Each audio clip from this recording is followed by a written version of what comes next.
Hello, and welcome to The Glass Staircase, a game by PuppetCombo. This is intended for mature audiences only.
Here we go.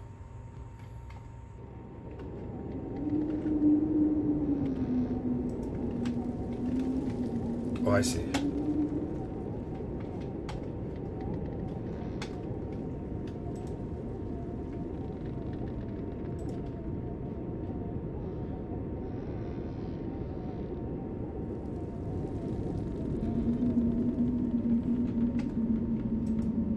You shouldn't go.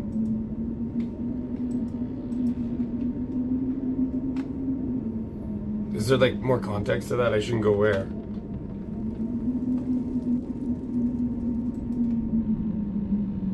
The glass is empty. Or full of air if you're an optimist.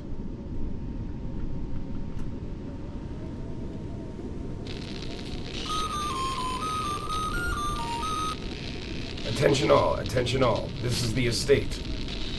Helen, if you've already taken your tablet, please report to the dining hall. We've prepared a new task for you. The letter on the table will have further directions. Remember, good girls take their medicine. Good girls do their chores. And good girls go home. That is all, ladies.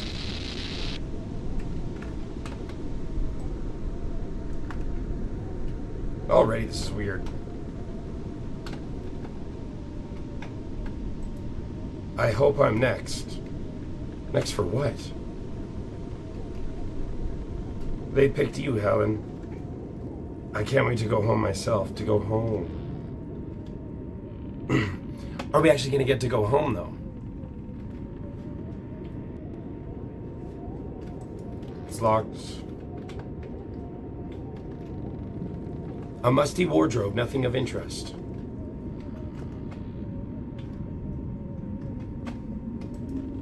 Oh, yeah. Huh.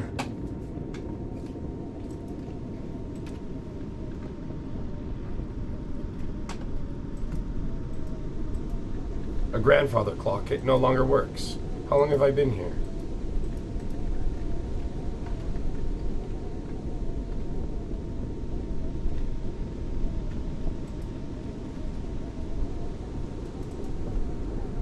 Do I have to?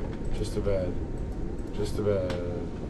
I think I have to take the tablet. Yeah.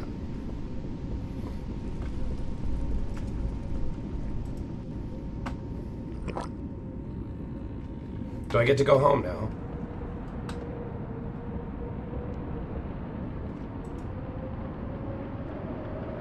They promised me home.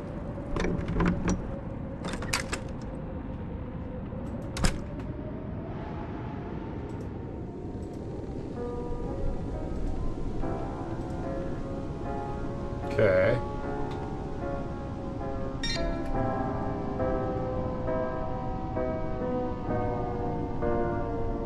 This looks really run down and dilapidated to be some sort of government-run facility.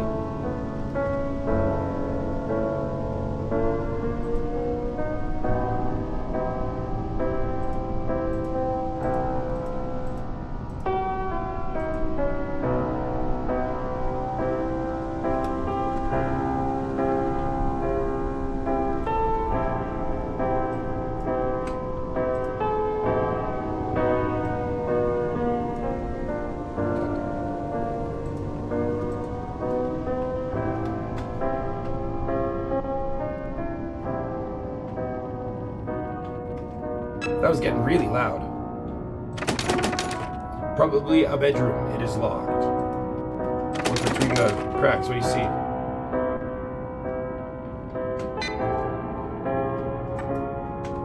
A letter. Read it. A letter addressed to Martin M. Tatum. That sound you were hearing. The one at night in your dreams. That one that's been ringing in your head since our days in the trenches. It never went away, did it? Mine either. Martin, it's starting to make sense. There's been this heat. I felt it all the way in Scottsdale. It's been burning in me for months, filling my head with its dreams. Beautiful dreams. They've been telling me where to go. Sure, I was worried, I was crazy, but I've met others along the way. We've all seen it, we've all felt it.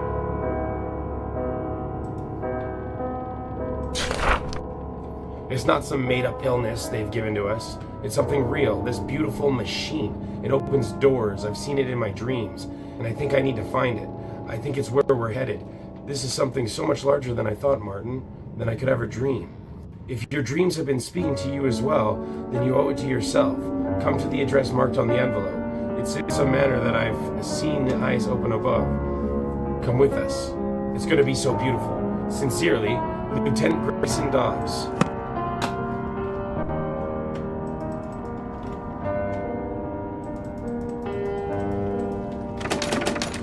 Door to the balcony, it's locked.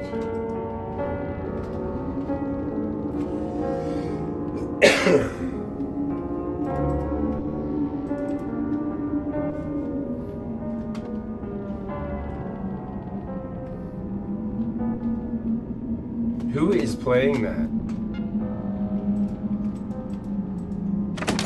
There's not a single person here.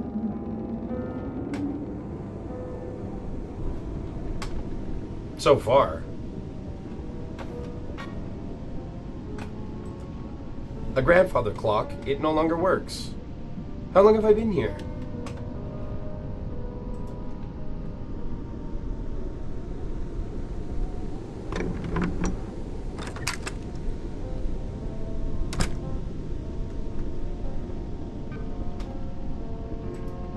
A musty wardrobe. Nothing. Oh yeah.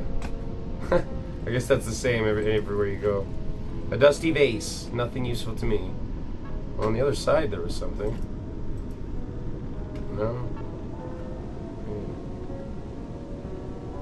There. I had to go around it carefully. A letter. Read it? Yeah. Helen. Though your time here has been short, it is still important that you can be determined as reliable. We would like you to begin tending the front garden of the estate twice a day, and you will need to feed and water the flower bed as well as maintain the hedges. We are willing to trust this task with you, as you've been very regular in taking medicine, where some of the girls are somewhat unreliable. You can't expect your parents to want you back if you're unreliable, can you? Oh, that's disgusting to say that. To dissuade the others from running about outside, we have hidden the key beneath the downstairs piano. Please return it when you're done each day, and be sure to let none of the other girls see you. You're a good girl, Helen. So already they're like psychologically manipulating these poor kids, like. But here's the thing: is like, are they even people?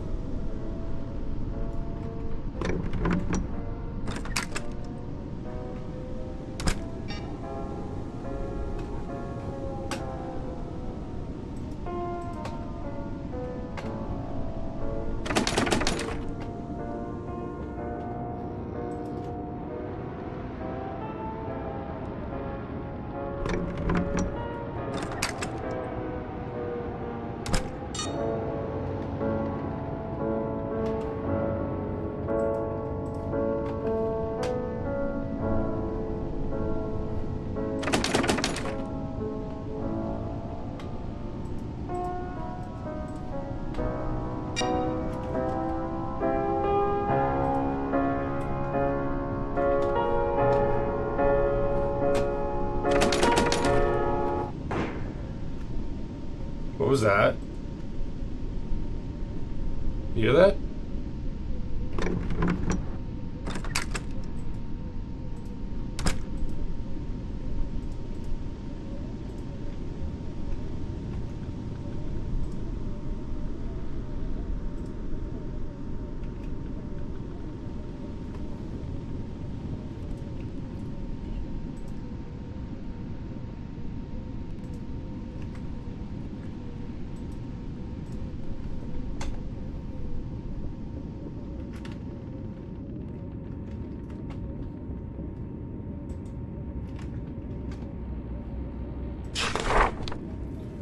November 11th, 1918. Edward at last returned home from the Great War.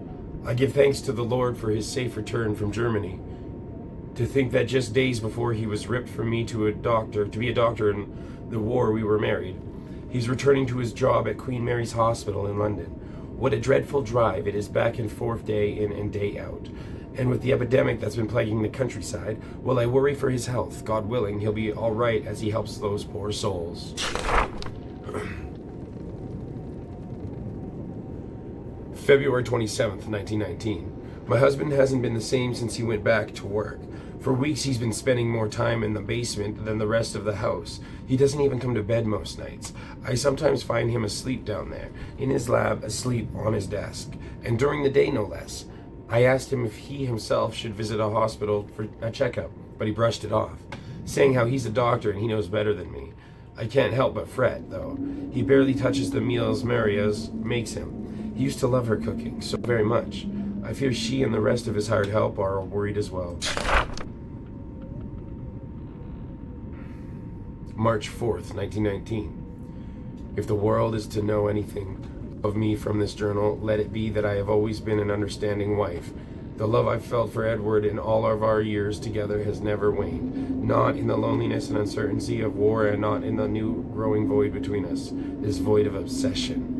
As many fears as I've had, I've always put the rational aside when I heard him assured that these experiments were necessary, and that they were going to repair what faith his colleagues once had in his ideas, perhaps even save the lives of so many more that still suffer that horrible affliction.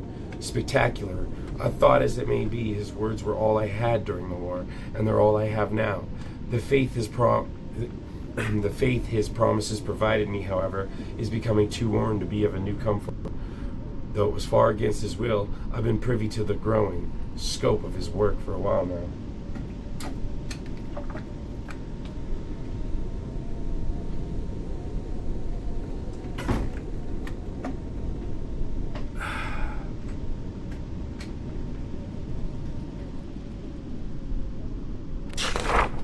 What started off as the same treatments and experiments that I've followed him through for years has become something else entirely. Large, horrible structures have been his focus for some time now.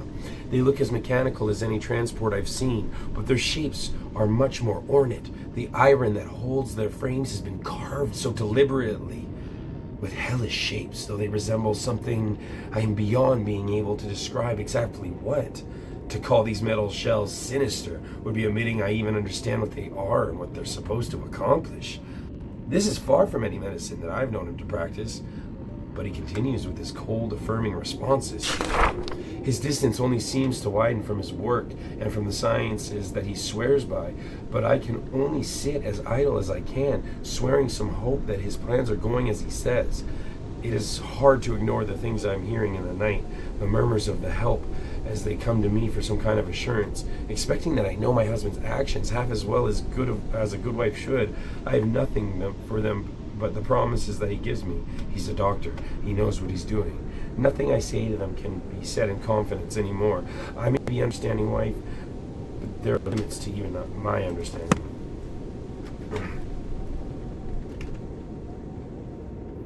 Fair enough, this guy sounds insane.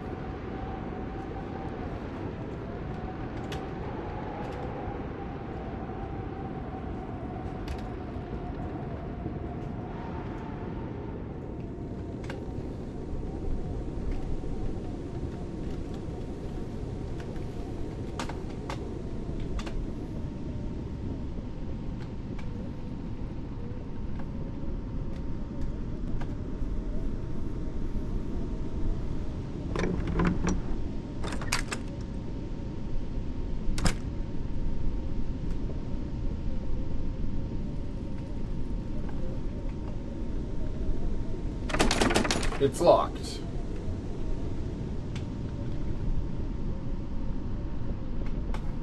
Okay, did we already go in here? It's locked. It's locked. Is everything locked? What is this? What's unlocked? Is this...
Just double checking in case we missed something.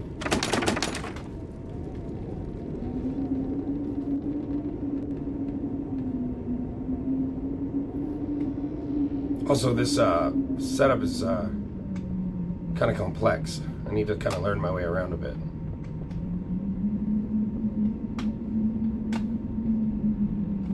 So this is, yeah.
Is this the tire again? Yeah, we already read that.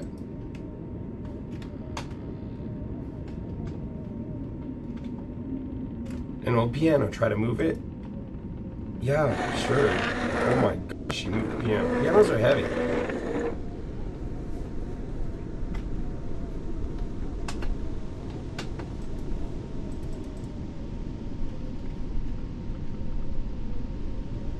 An old piano, I moved it into the corner. With you in it? Oh no. We glitched ourselves, didn't we? Yeah. Darn. Is there,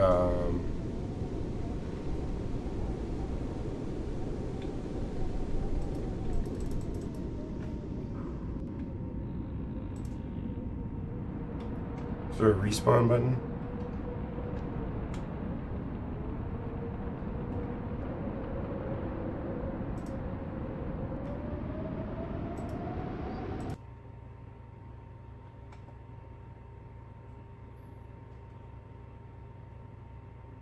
It won't take us long to get back to where we were because I'm not going to go through the journal stuff.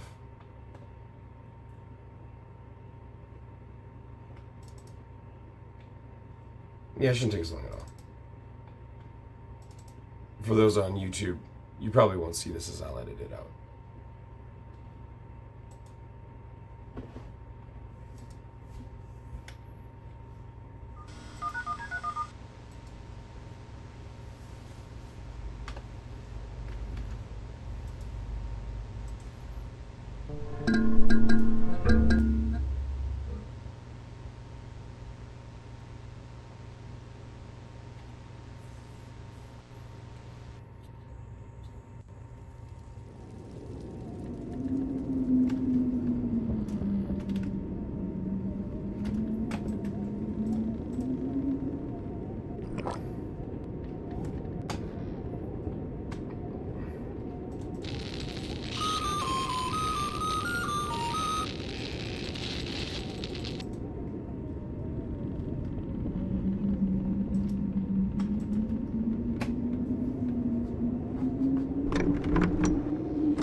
Or you could probably just skip 5 minutes ahead and we'll be there.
An old key. We picked it up. Where does this old key go?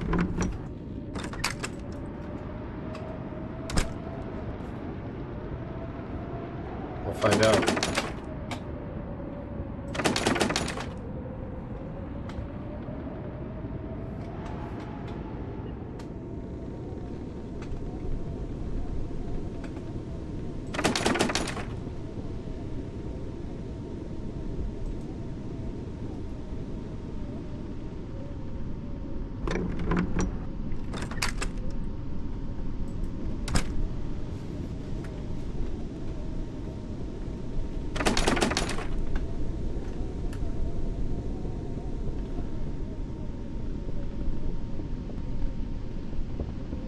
Hi, my name is Riley.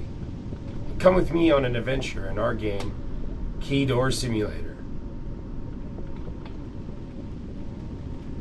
Did we find it? Oh, you know, we were always allowed in here. Were we? Wait, was that a door lock here? Yeah, this is new. No, it's not. Disregard that.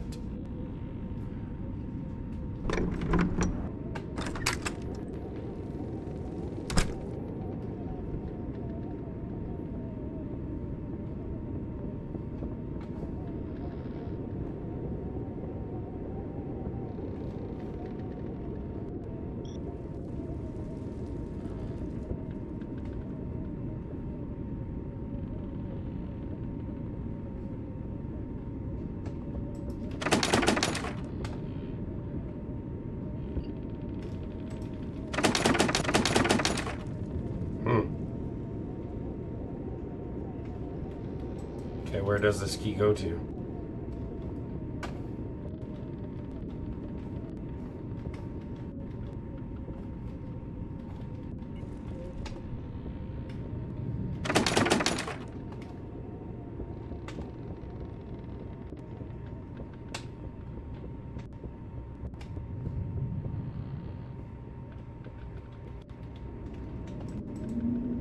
Is there something in here I'm supposed to unlock?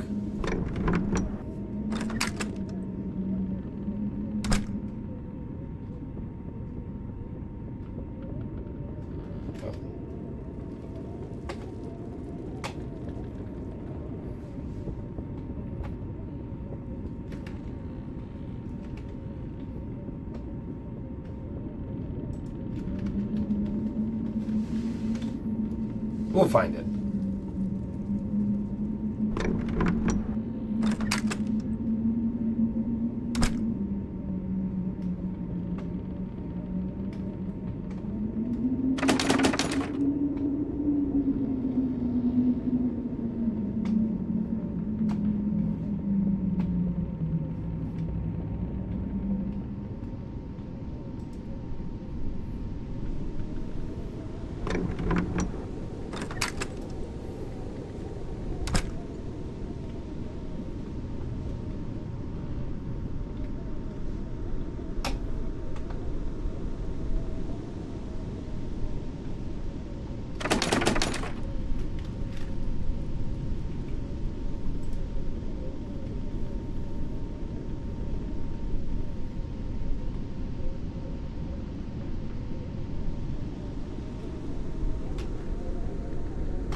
You've unlocked it. The front door. That's where I should have gone.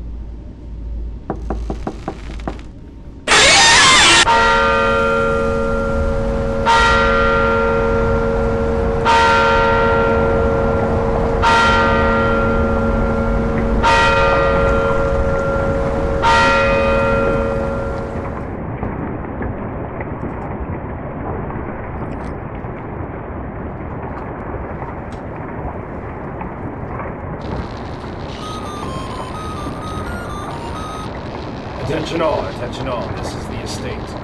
Betty, if you've already taken your tablet, please report to the dining hall. We've prepared a new task for you. The letter on the table will have further directions. Remember, good girls take their medicine, good girls do their chores, good girls go home. That is all, ladies.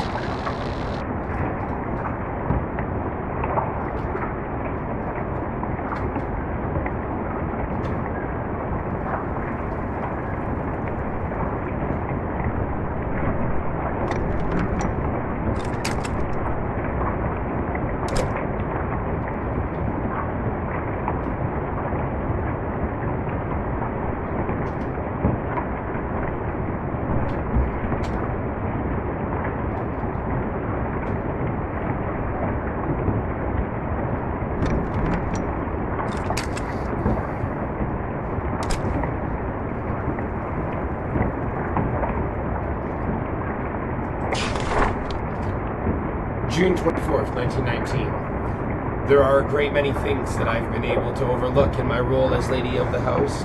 The awful sounds, the confusing orders my husband has given to help, the smells, oh, the unholy smells.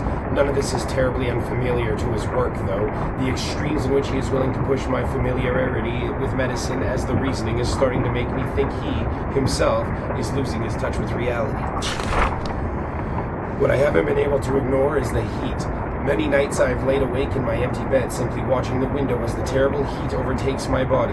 Not a heat that can be felt in the air, but something more intense, almost like a fever, but not quite.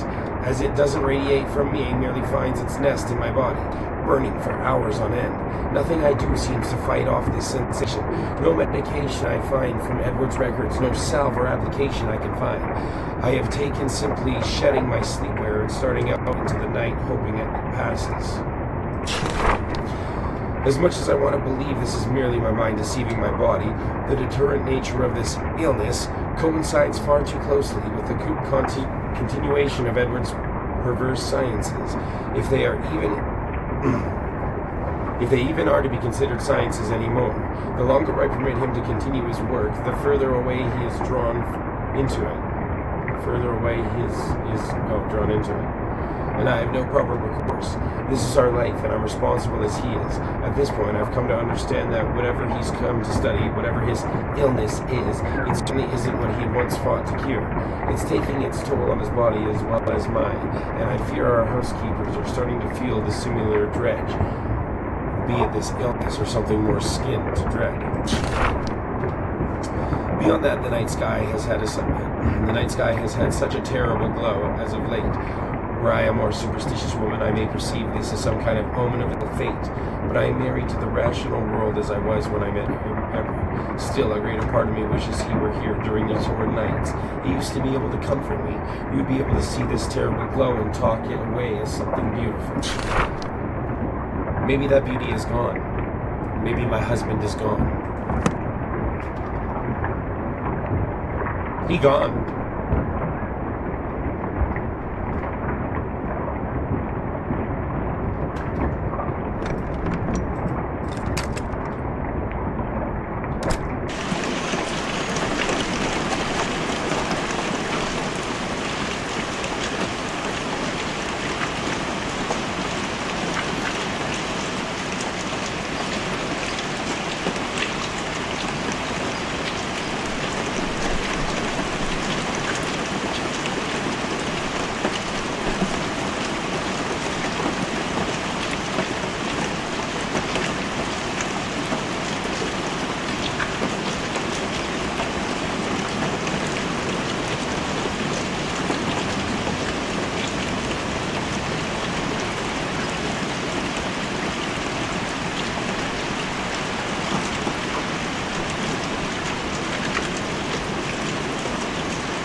A wet note. Read it. We have all seen the eyes, have we not? We have all felt the heat that powered us here, and there is only one feeling we have all shared. And now we must wait. The wait may be hard, it may be unforgiving, but we must wait. The dreams continue to speak through us. We have seen the doors open, the eye that follows us from the parted clouds, showing us the path to our salvation, the engine that will free us from the binds of the false prophets, and bring our Savior to us. We must wait, as the doctor makes our dreams a reality we know they are. We must wait. The rest is missing.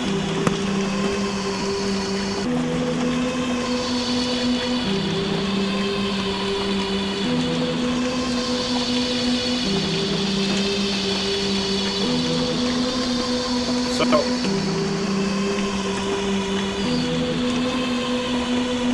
I'm pretty sure this is all a maze.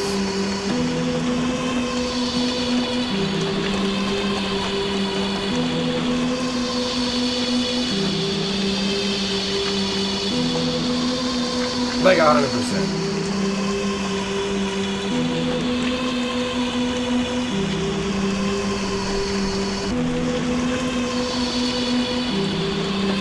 That is some crazy loud music.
I should be going.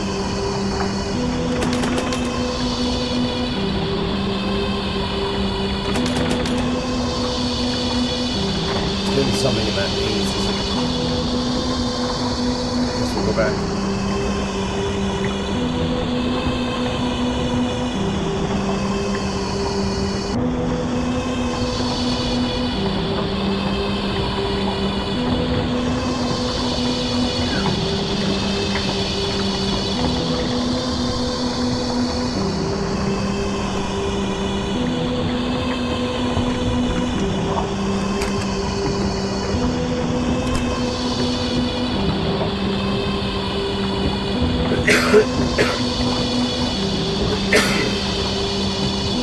Okay.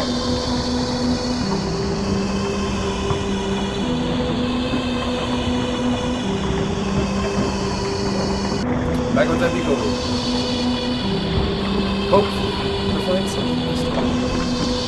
Because I am bad at exploring. To be fair, it's raining outside. But yeah. I'm just kidding. I actually love the rain. I like to go out and I like to walk in the rain and I like to hike in the rain actually. In certain areas.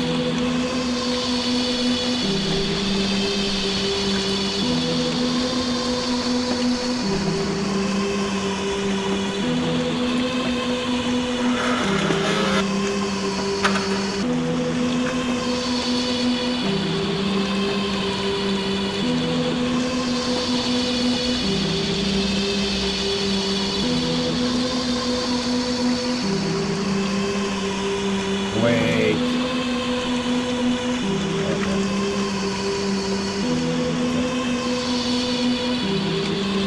Okay. Yeah.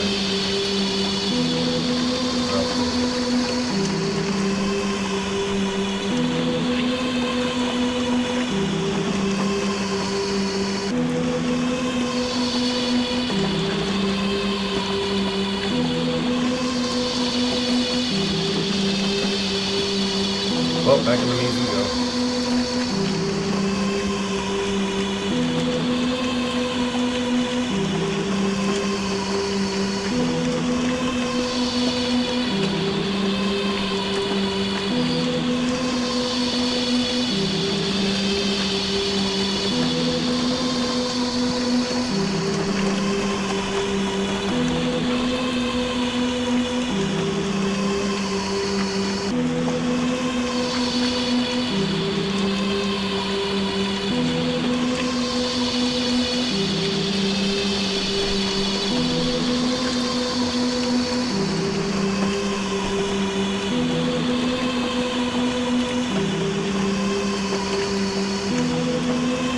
Package, carry it back inside?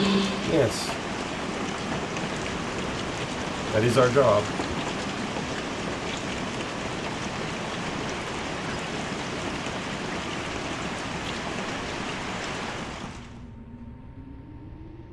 The rain is stopping. It is way too quiet.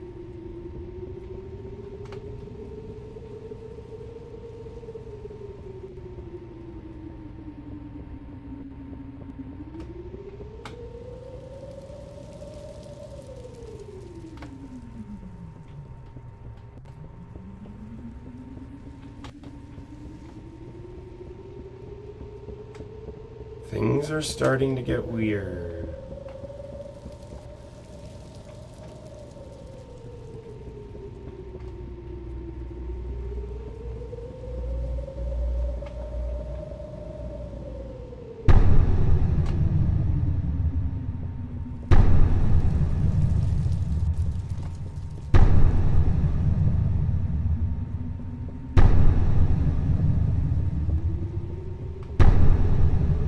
Where am I?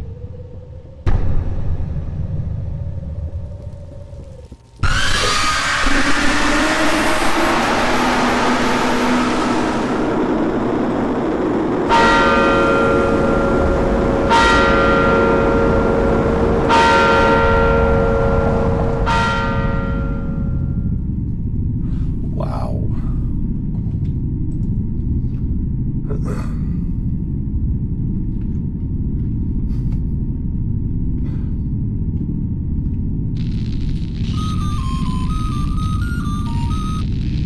attention all, this is the estate. Dorothy, if you've already taken your tablet, please report to the dining hall.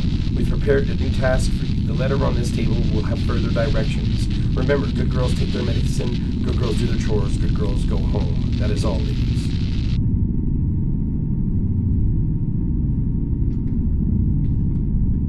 Rebel. Burn the estate down.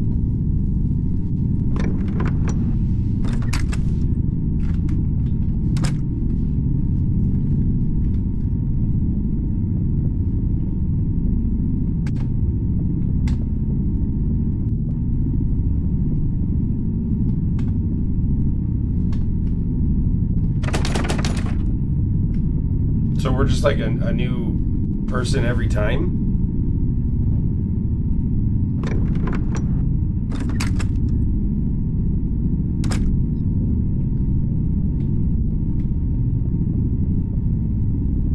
Oh, not this table. The other table that's not flipped over. There's two.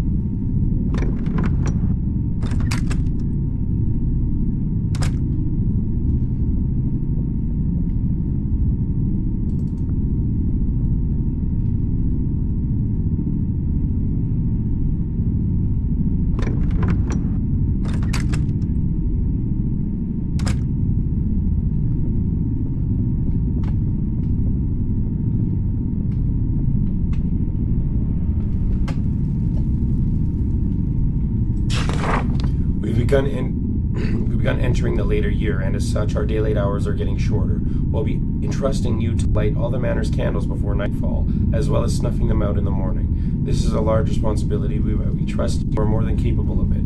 We all must do our part here. You're such a responsible young lady, Dorothy. Surely your family will be glad to have you home. These guys are monsters.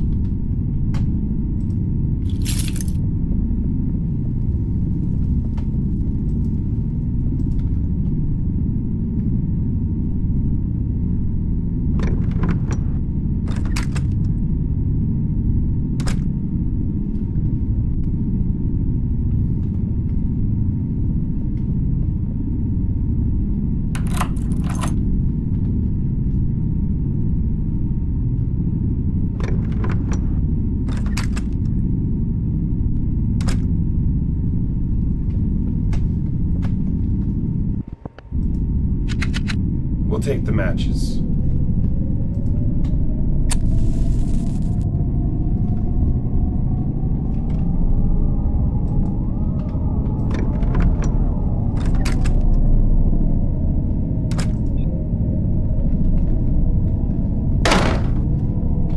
A wet box. The contents have been removed.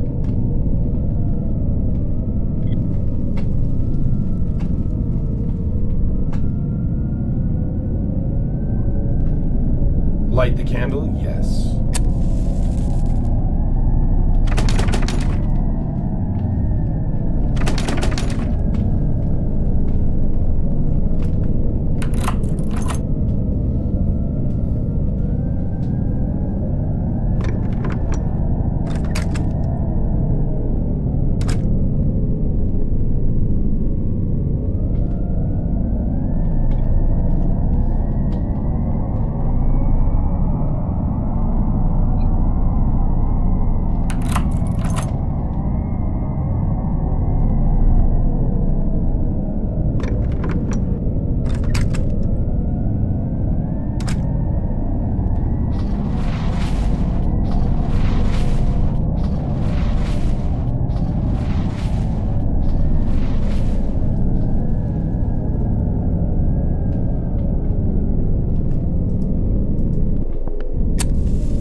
saith unto me, Go out into the masses and preach my word, for the kingdom of heaven is but a life, indeed 'tis a lie, a lie. The God of our forefathers is dead, and in his place we will awaken our new Lord, our better Lord. From below, we will arise, and take the smoldering world of man. My brothers and sisters, our salvation lies in Dr. Edward Sullivan, prophet of the new world, for our lives do we owe to him.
Was that?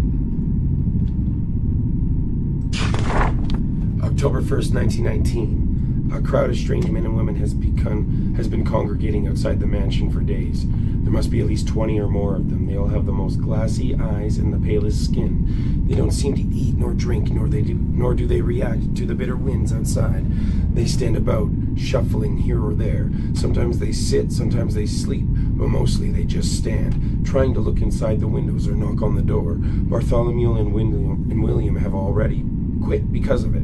I can't pretend to blame them. I've asked them what they want, and they just tell me that they want to see Edward. What do these people want to see my husband? He won't even see me, let alone strangers. I've only seen him once since August. He was moving boxes through the back door of the manor. He yelled at me to get out of the way, and I did as he said. I'm afraid I've nowhere to go. October 2nd, 1919. My God, I heard gunshots. Not from outside, from the basement. 6 shots and agitated yelling from my husband. I and servants brave enough to venture out into the rooms rushed into the basement door and called for him. There was a terrible banging on the door and then 4 more shots. I heard something fall down the stairs before my husband screamed at us to get away.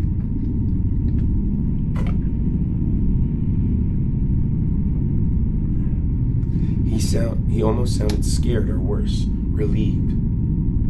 I can't just keep pretending that there's something I can salvage from this. Whatever he's doing is only growing in scale, and that horrible hum from the damn machine is merely the chorus to this tragedy that I now call our life. God, Edward, please.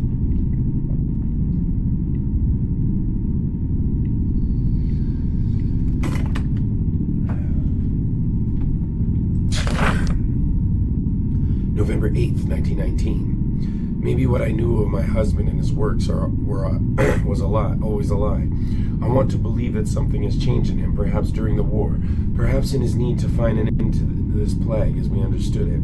We used to speak of all kinds of things for our future, and maybe it was simple, perhaps even idealized, but they were a dream that we could both see so clearly.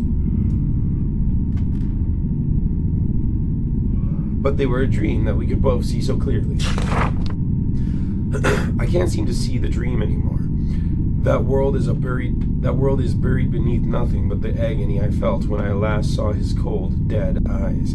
Eyes not far removed from the gangs of shambling lunatics that gather at our doors at all hours.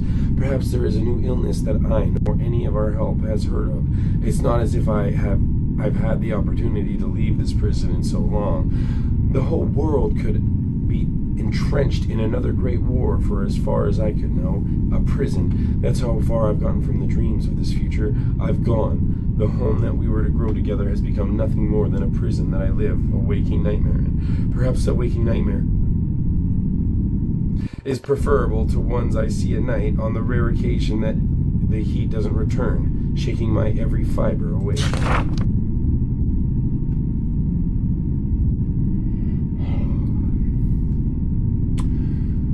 There is no doubt in my mind that he can no longer see the future we once spoke so wistfully of.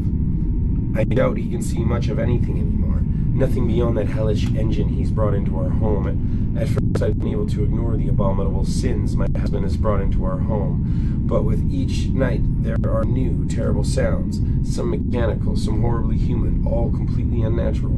I am no doctor, nor shall I ever hope to become one, but the godless acts Edward has begun participating in, and that droves of mumbling madmen that now gather at our yard in some kind of perverse congregation, tell me that there is no longer a hope in my heart that my husband is any more of a man of science. If there were such a hope, it died with whatever abomination he was taken to shoot in the dead of the night. I no longer know if I fear my husband, but I am certain that I fear whatever the thing that has replaced him is. Edward has allowed himself to be taken to hell, and I will doubtlessly be forced to follow.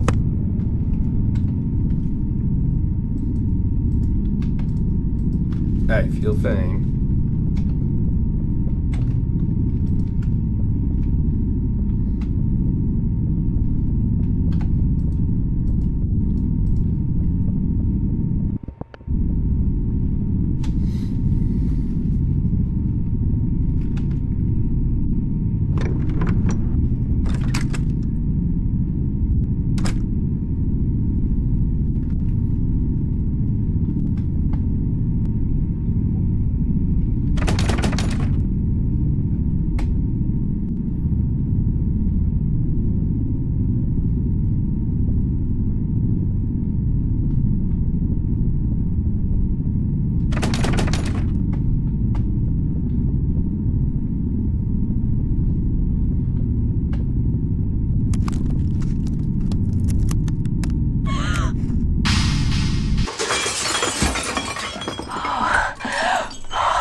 Okay, autosave.